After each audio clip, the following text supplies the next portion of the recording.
It's been a long wait, but the Blue Jays debut of George Springer might finally be here. My name is Keegan Matheson here in Toronto. This is the Beat Report. Now, going back to spring training, at first it was an oblique injury for George Springer, and while he rehabbed from that, a quad strain came up. Over this past weekend now, Springer has been participating in some rehab games at the alternate site, playing the field, taking at-bats, and running the bases.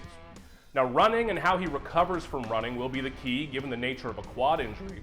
But according to Charlie Montoyo, if he comes out of Sunday and into Monday and Tuesday feeling okay, that Tuesday game against the Nationals is possible for his Blue Jays debut. Sets up nicely for Toronto as well with an off day on Thursday, DH reps to ease him in if they need. But finally, looks like the Blue Jays could be getting their star in the lineup. Springer is far from the only injury on this roster, of course, but another major one who could be coming back soon after is Teoscar Hernandez. Adding two outfielders like this who are hitting in the top half of your lineup would be welcome news for the Blue Jays. Hernandez coming back from testing positive for COVID-19, but has cleared protocols and now he's building back up, physically but also getting some at-bats. Having Springer in the leadoff spot, Hernandez in the middle should help to lengthen this lineup, which has leaned far too heavily on Vladimir Guerrero Jr. and at times Bo Bichette this season. The defense hasn't really been there, the pitching has carried this team, but the offense, all along, is what's supposed to be this team's strength.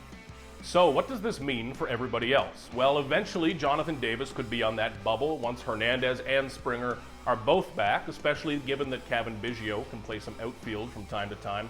But I think this gets more interesting when you look at the lineup itself. Biggio and Semien have been leading off, but Springer is clearly the best option there. So when you add Springer at the top, Hernandez in the middle, this lineup gets longer, deeper, and hopefully for the Blue Jays more balanced. I wonder what this means for Rowdy Tellez, though, at that DH spot, because Springer will need DH reps, Hernandez will need them, and so will everybody else as the Blue Jays cycle some regulars through, so Tellez, very simply, is going to have to hit. For more news and coverage all season long, keep it here on MLB.com and MLB Network.